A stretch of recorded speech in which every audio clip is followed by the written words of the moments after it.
น้องบ่เอาน้องอายคนเขาคนบ้านนอกคือเขาใส่แต่สภาพเก่าๆเขาที่ให้เจ้าได้ทุกอย่างแต่ว่าอายได้แค่ผ้าเจ้างานนี่แหละคือความแตกต่างเราชวนทางยาไล่เหรอมาไปข้าวต่อสไลด์เลือก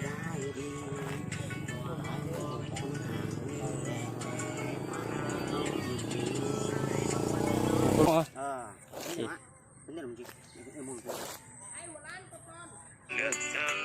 ไรน้องก็บ่มีวันเลือกเอาโอ้ยน้อยใจโอ้ยเศร้าใจจากสิเอ็มจังใดบ่อายมันจนให้มันบ้านนอกให้มันกระจอกหน้าตาแบบนี้น้องคงบ่เอาดอกเห็นอายแล้วน้องสิห้ามออกต่อมาสิขี้เกียจให้ขนาดนั้นไม่มีหัวใจจะไปหาไปก็จะทุ่มเทให้ที่ผ่านมาเธอแต่หัวที่ใจแน่น้องก็คงต้องยอมไม่ได้สาระน้าบ้ามกูไปฮะบ้าโอเคโลบ้านนอกให้มันกระจอกหน้าตาแบบนี้น้องคงบ่เอาดอกเห็นอายแล้วน้องสิห้ามออกต่อมาสิขี้เกียจให้ขนาดนั้นก็จะไม่เท่าอยู่ลูกมาต้องปะเตือละหัวใจจะไปหาไปก็จะทุ่มเทให้ที่ผ่านมาเธอแต่หัวที่ใจแน่น้องก็คงไม่อยากมีเยื่อใยสาธุเทวดาช่วยเขาไปรู้กันเหรอน้องบ่สนน้องบ่เอาน้องอายคนเขาคนบ้านนอกคือเขาใส่แต่เสื้อผ้าเก่าๆเขาที่ให้เจ้าได้ทุกอย่างแต่ว่าอายได้แต่ผ้าเจ้างามนี่แหละคือความแตกต่างเจ้าเบื่อทางทางกายก็บ่ได้ดี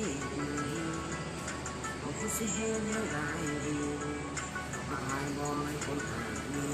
แต่มันหาน้องดีอยากว่า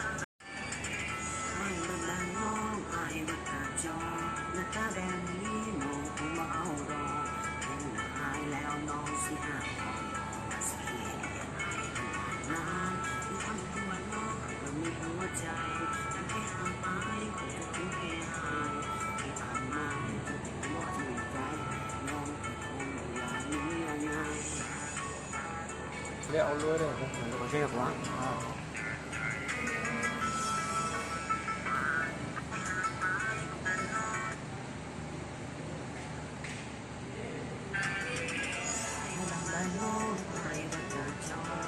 ตาแบบนี้น้องคงบ่เอาดอกเห็นอายแล้วน้องสิห้ามออกดอกว่าสิขี้เกียจให้ขนาดนั้นที่ทำให้บ้านนอกก็มีหัวใจ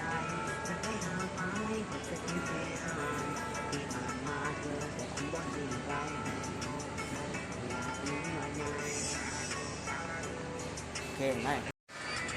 อายบ้านนอกอายบักกระจอกหน้าตาแบบนี้น้องคงบ่เอาดอกเห็นอายแล้วน้องสิห้ามเอาดอกว่าสิขี้เกียจให้ขนาดนั้นที่อายเป็นคนบ้านนอกก็มีหัวใจ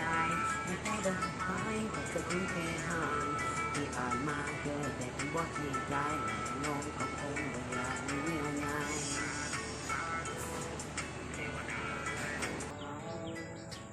น้องอายคนเขาคนบ้านนอกคือเขาใส่แต่เสื้อผ้าเก่าๆว่าคือเขาที่ให้เจ้าได้ทุกอย่างแต่ว่าเรายัง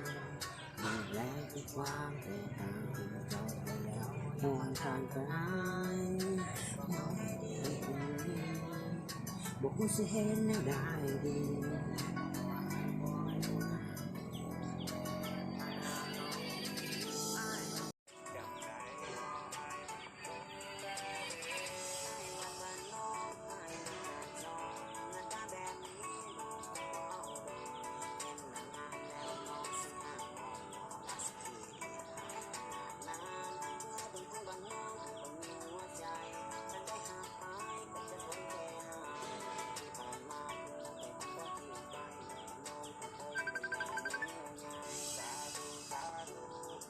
เคพอแล้ว